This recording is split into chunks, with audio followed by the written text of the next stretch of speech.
महरौली नाम का एक गांव था। उसी गांव में एक और घना जंगल था जिसमें एक बहुत ही डरावना भूत रहता था। इसलिए गांव का कोई भी आदमी या औरत उस जंगल के रास्ते से नहीं जाता था। एक बार की बात है, जंगल का भूत पेड़ पर बैठा हुआ गांव की ओर ताकते हुए बोलता है। इन गांव वालों को क्या लगता है कि ये मुझे तंत्र मंत्र की शक्ति से इस जंगल में हमेशा कैद कर देंगे?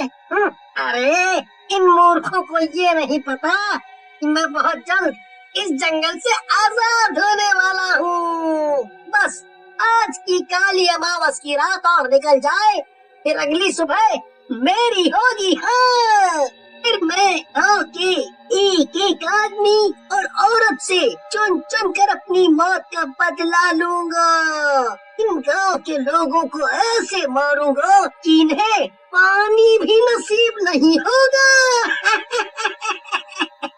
फिर जैसे ही सुबह होती है तो भूत पेड़ पर बैठा हुआ बोलता है। अमावस की काली रात ने मुझ पर से तंत्र मंत्र को हटाकर मुझे इस जंगल से आजाद तो कर दिया है, मगर समझ नहीं आ रहा कि कैसे इस गांव में जाकर लोगों से अपनी मौत का बदला लूं। पहले एक बार गांव में जाकर लोगों को मारने की कोशिश की थी, तो इन चालाक गांव वालों ने मुझे ही पकड़कर मेरी खूब धुलाई की थी और मुझे जंगल में कैद कर दिया था। हाय रे, आज भी वो दिन याद करता हूँ तो मेरे पूरे बदन में दर्द शुरू हो जाता है। तभी उसकी नजर तेजी से चल रही लाला पर पड़ती है। लाला तेज रफ्तार में बड़बड़ाते हुए जा रहा होता है। तभी शंकर लाला को तेजी से चलते हुए देखता है और लाला से बोलता है। अरे लाला, आज फिर से दुकान खोलने में देरी कर दी। मैं अभी आपकी दुकान के पास से आ रहा हूँ। सोचा था कि सुबह सुबह आपकी दुकान के गर्मा गर्म पकौड़े खाऊंगा, पर देखा तो आपने दुकान ही नहीं खोली है। शंकर की बात सुनकर पेड़ पर बैठा हुआ भूत हंसते हुए बोलता है। मेरी इस छोटी सी शैतानी खोपड़ी में एक बड़ा सा आइडिया आया है। ऐसा बोलकर भूत अपना रूप बदलकर लाला की दुकान पर जाता है। लाला, हमें किसी ने बताया है कि आपको अपनी दुकान पर काम करने के लिए एक आदमी की जरूरत है। अरे बड़ी साईं, जरूरत तो है, पर भाई तुम कौन हो? तुम इस गांव के तो नहीं लगते हो। अरे लाला जी, हम दूसरे गांव से आए हैं। हमारा नाम काली चरण है और हम इतने स्वादिष्ट पकौड़े बनाते हैं ना कि सब के सब हमारी तारीफ करते नहीं थकते हैं। हाँ। अरे बड़ी, तो फिर देर काहे बात की है भाया? ये पकड़ो करछी और लग जाओ बड़ी साईं काम पर। है। फिर भूत लाला की दुकान पर एक आम आदमी के रूप में पकौड़े बनाने लग जाता है। भूत के बनाए हुए पकौड़े गांव वालों को इतने पसंद आते हैं कि लाला की दुकान पर लोगों की भीड़ लगनी शुरू हो जाती है। तभी नरेश का आदमी दुकान पर आता है और बोलता है। अरे भाई काली चरण, जरा हमें भी तो एक प्लेट पकौड़ा खिलाना। फिर अगले ही दिन।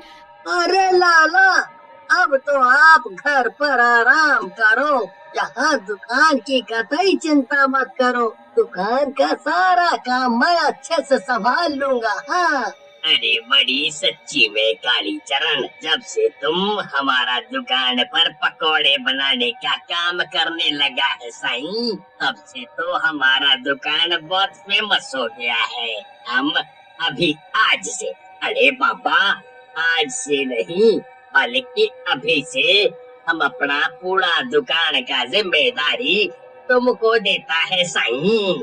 ऐसा बोलकर लाला अपने घर चला जाता है और भूत फिर से जल्दी जल्दी पकौड़े बनाने लग जाता है। जैसे ही ढेर सारे पकौड़े बनकर तैयार हो जाते हैं, भूत मुस्कुराते हुए उन पकौड़ों पर मसाला छिड़कने लगता है। तभी दुकान पर शंकर और मोहन आते हैं। अरे भाई काली चरण, आज तो तुम्हारे पकौड़ों से बहुत ही मजेदार खुशबू आ रही है। अरे तो ये लीजिए भैया गर्मा गर्म पकौड़े। मोहन और शंकर गर्मा गर्म पकौड़े खाते हैं और फिर अपने काम पर चले जाते हैं। अगली सुबह शंकर की पत्नी पुष्पा भागते हुए डॉक्टर के पास जाती है तो वो देखती है कि मोहन भाई की पत्नी रेखा मोहन भाई को पकड़कर खड़ी है और रो रही है। अरे रेखा बहन, ये मोहन भाई को क्या हुआ और तुम इन्हें इस तरह से पकड़कर क्यों खड़ी हो? अरे क्या बताऊं बहन, कल रात से ही इनकी इतनी ज्यादा हालत खराब है कि इनसे खड़ा भी नहीं हुआ जा रहा। न जाने कैसा पेट दर्द है जो कि दवाई से भी ठीक होने में नहीं आ रहा। बहन, कल रात से मेरे पति का भी पेट दर्द हो रहा है और अब तो उनकी हालत इतनी खराब है कि वो चल भी नहीं पा रहे हैं। तभी मोहन को बहुत जोर से पेट दर्द होता है और तेज दर्द के साथ ही मोहन की मौत हो जाती है। मोहन को मरा देखकर पुष्पा जल्दी से अपने घर जाती है और देखती है कि शंकर भी जमीन पर मरा पड़ा है। फिर इसी तरह एक के बाद एक गांव वाले पेट दर्द की वजह से मरने लगते हैं। पुष्पा और रेखा गांव के लोगों को इकट्ठा करती हैं और मुखिया जी के पास जाती हैं। मुखिया जी, आए दिन गांव के लोग पेट दर्द के कारण मरे जा रहे हैं और आप ऐसे हाथ पर हाथ धरे बैठे हो।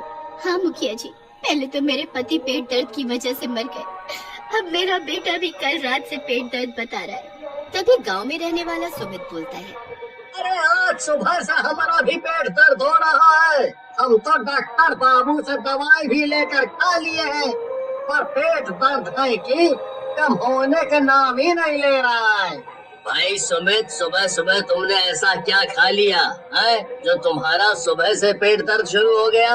मुखिया जी, हमारी पत्नी जो है अपने मायके गई हुई है, इसीलिए हम तो 2 दिनों से काली चरण के बनाए हुए पकौड़ों से ही काम चला रहे हैं। हमें तो इस काली चरण पर ही शक है। जरूर यही लोगों को बासी पकौड़े खिला रहा होगा, जिसकी वजह से सभी गांव वालों का पेट दर्द हो गया।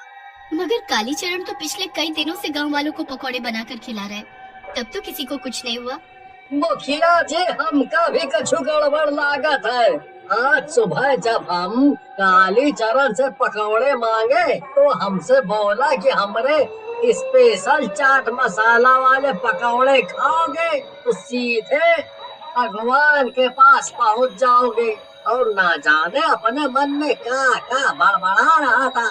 चेहरे की मंद मंद मुस्कुराहट देखकर ऐसा लग रहा था मानो वो कोई साजिश कर रहा हो। वैसे भी इस काली चरण को पहले किसी पड़ोसी गांव में नहीं देखा है। आज हम सभी गांव वाले काली चरण की दुकान पर छुप करके देखते हैं कि आखिर माजरा क्या है। कालीचरण पकौड़े की दुकान पर अपने भूतिया रूप में पकौड़े तल रहा होता है और जोर जोर से हंसते हुए बोलता है, और खाओ मेरे हाथों के बने गर्मा गर्म पकौड़े। एक एक करके सभी गांव वाले मेरे बने पकौड़े खाकर मारे जाएंगे। गांव वालों को यूं मरता देखकर मुझे बहुत मजा आ रहा है, कसम से बहुत मजा आ रहा है। अरे ये तो बबलू का भूत है, जिसे हम गांव वालों ने तांत्रिक की मदद से जंगल में कैद कर दिया था। इसे तो मजा चखाना ही होगा। फिर मुखिया जी और बाकी गांव वाले मिलकर भूत को पकड़कर रस्सी से बांध देते हैं और भूत की लाठी से खूब पिटाई करते हैं। भूत हंसते हुए बोलता है, अरे तुम्हें क्या लगा, तुम लोग मुझे मार पीट कर तंत्र मंत्र करवा कर जंगल में हमेशा के लिए कैद कर दोगे?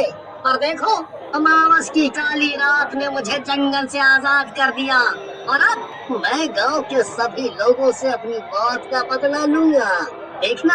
देखना कैसे ये गांव वाले पीठ दर्द से तड़प तड़प कर मरते हैं। हमें पता है कि अगर तू लोगों का पेट दर्द कर सकता है, इसलिए जल्दी से बता कि लोगों का पेट दर्द कैसे ठीक होगा, नहीं तो ये तेरा बनाया हुआ स्पेशल चाट मसाला मैं तेरे ही मुंह में उड़ेल दूंगा।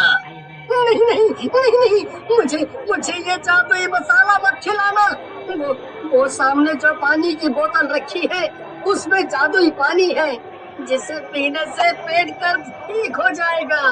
मुखिया जी तांत्रिक बाबा को बुलवाकर भूत को फिर से जंगल में कैद करवा देते हैं। भूत फिर से हमेशा हमेशा के लिए जंगल